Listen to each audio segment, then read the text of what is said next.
back. This is Brews with the Homies. We got a special episode for you guys. This is going to be exclusive to you listeners at home and on YouTube. This will not be on Instagram. So, JB and Heron, what special beer do we have in front of us today? All right, so apparently this is supposed to be one of the best beers, and it's from Brujos. It's Magos Del Subterraneo. And So, what is it?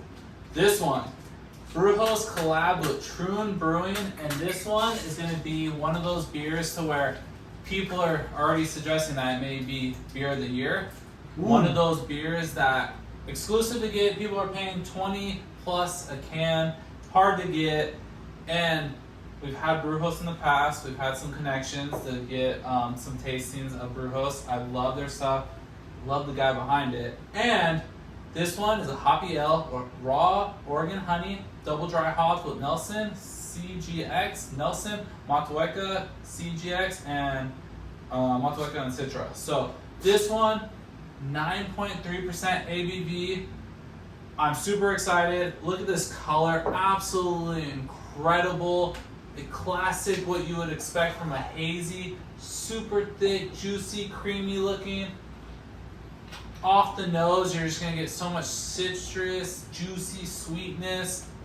Guys, we gotta see if it lives up to the hype, because I've heard so many great things. Before we dive into this, what are the hops that go into it? Because this is one of the beers that I think this is our first time having it on the podcast with certain hops. And I kind of have something I want to go over with the certain so hops. we kind of went through it just right now, like the rundown, but with the Nelson CGX and then the Matueka CGX, I think that's the one where you get into the specialty thing that you're going to talk about, so I'll let you go into that. So CGX Yeah. stands for cryogenic Lupian pellets. Okay. So this is when you take the pellets, you freeze them, and this is a way that they produce less waste of the hops. You get more concentrated oils, and it makes your hops stand out a lot more. So this beer, I'm kind of expecting for the Nelson and the Citra hops to jump out a lot harder than normal. Yeah. So I'm curious to see how that mixes well, because this one you have the normal Nelson and then you have the CGX Nelson added on top of it. Correct. And then the Matueka. And the Matueka, yeah. So, hey, let's get into it. Just so everyone knows, on Untappd, it's rated 176 times with an average of 4.64, which is pretty big for an average rating.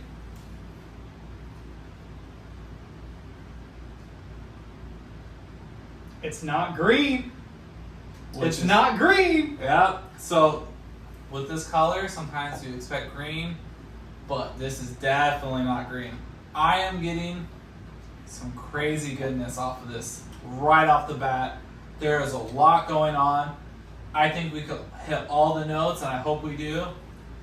Dustin's a little smiley over there. I want to just say, this puts any pure, like, murky, hazy beer I've ever had to shame. And that even takes it to the catch and release. Do you think it hits that for you? I think it hits. above I think and it hits above it. Like that. Just the first 3 sips I just had, just was like, wow, whoa, Jesus, wow. There's a lot going on. So when you get into something like this, where it's a beer of the year candidate, and people are talking about this that highly, people are saying it's living up to the hype. I'm seeing post after post, people selling these things for like $20 a can. What comes to mind? You guys all know my favorite, Triple Jasper. This is on that level. This is a different taste, different build, but absolutely after a couple sips is on that level. I think across the board, whatever that raw Oregon honey that they put into it is keeping it from being like that hoppy green kind of too much going on, and gives it this sweet textured taste where at 9.3% you're almost in triple territory. You can technically call it a triple. Oh, definitely. Oh, But yeah. for like a strong double, this is not boozy. You're getting so much flavor, and the hop profile, the sweetness, everything that's going on, it's layered, it's textured, the senses, everything going on about it is providing what you would expect. So I've had Troon 2 times. Their stuff is incredible. It sells for a lot. It's hard to get. And the times I've had it, it's great. You could kind of tell their influence. They're very strong. A lot of people let their stuff sit because of how green or how... I think it's more hop forward. I don't think it's more green in that sense, but a lot of people call it that. Their flavors are boom, in your face. And Brewhouse has done a lot of great stuff in making, I guess, working with like Great Notion and different places that he's done collabs and stuff I've had, taking that fundamental part of whoever he's collabing with and making it his own.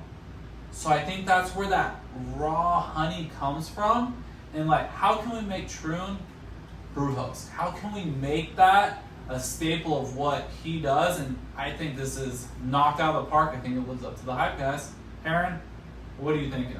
Yeah, What's going on? So when we talk about greenness, we talk about a little bit of the like kind of grassy bitterness. Of course, this has that slightly, barely, a little bit. If you look for it, right? Yeah, we're not gonna lie to you. Hop burn is another great term for it that I like. Like it just like it sticks around on the tongue because bitterness is one of those flavors that really kind of sticks around on the senses. But I mean, other than that, I think none of this is loud. It's not like obnoxious. It just really comes up all at once, and it's like a whole symphony, right? So it's like a symphony that just like raises and then comes back lower when like all the flavors are gone. Like everything is up front, and then everything subsides. Like it's a weird wave of flavor that just encompasses everything. I have a theory. Okay. The theory is they try to do this with just regular Nelson and regular what is it? Montueca.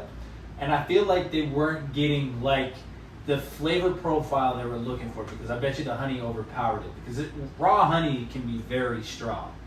And I feel like they used the CXG to bring the hops out more without it being overbearing. And I will too bitter, yeah. Yeah, too bitter. And I just think that it just brings it all like really well together. It's not like most of the time where people say it's green, where you just get like the really green hops and you're just like, oh man, this is tough to drink.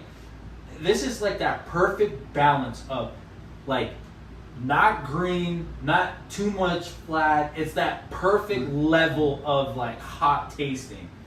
Yeah, I think it hits everything that we're looking for across the board. Let's get ratings in, because this is a Beer and 10 episode. We're trying to run. Man, I don't think this. I think this is gonna go a little bit past 10. I'm gonna be quite honest with you. Beer of the Year candidate. It's got my vote, and this is a 5. This is perfect. This is something that I would pay. Almost what, $80 for a 4-pack? Yeah, I would. I would say $80 for a 4-pack, maybe $100 for shipping and handling. It's worth the money. I would say the value's there. So $20 a can, sure, whatever. The brewery could probably sell it for that. However, I don't know. It's definitely different. That's why the value's there. But I don't know if it really, like, I don't know, 4.8, 5.0 range, like, how do you distinguish that? It's like, really, it's really high, but is this for everybody? No way this is for everybody. It has certain flavors that are like super high profile flavors. Like some snobs will be like, wow, this is incredible. This is the best thing I've ever tasted. But it's because it's a little different. Whenever you get into that snob territory, you're looking for something a little different, and this provides that for you. Yeah. So if you're looking for that, go for it. So this is where I have a triple Jasper in the fridge, and it's making me just like want to reach for that right after this and go back to back and see how it holds up, because of the fact I say we you know do it. It's 5 out of 5. say you do it. Because it's just, that's my benchmark, right? We're going to it. I think this is a 5 out of 5 for something at 9.3%, double IPA, has all the flavor, all the texture. That honey just adds some kind of sweetness. It's not like a triple sweetness that you normally get. It's not boozy. It's not sugary. It's just well balanced, well done. I think it lives up to the hype, so I'm gonna lean towards that 5. I think it's there. So the 5 rating. So can I say, from you know, last week's episode, the episode we just recorded, and now, dude, I've had, like, literally 2 last week, 1 this week, and or actually could have been 2 this week, and then this one, dude. I think we're like Karen said on the last episode. If we're stocks, we're going to the fucking moon with the beer. Yeah, we're just hitting banger, banger, banger. We're just like hitting everything. Shohei Ohtani up there at the mound, just fucking hitting home runs, bro. Yeah, this is incredible. I think it's one of those beers where you're like, hey, definitely recommend. Hopefully they do a round 2. I hope more people try it. Round 2, they just gotta keep this shit stocked. Yeah, At that's this what. point. Hey, that's what Finn's did. You know, they Triple Jasper hit so hard, people were fucking buying it. They limited stock. People were fucking fighting over it. And they're like, we're gonna keep making this and add more stock, add more stock. So Now I just gotta I see love it. what a Triple Jasper does compared to this. Yeah, I just You said it. You got the thought in my head. I think we have to do it. All right, so stay tuned. We'll end on that note, and we'll be trying that one next. Cheers. Cheers. Cheers. Later.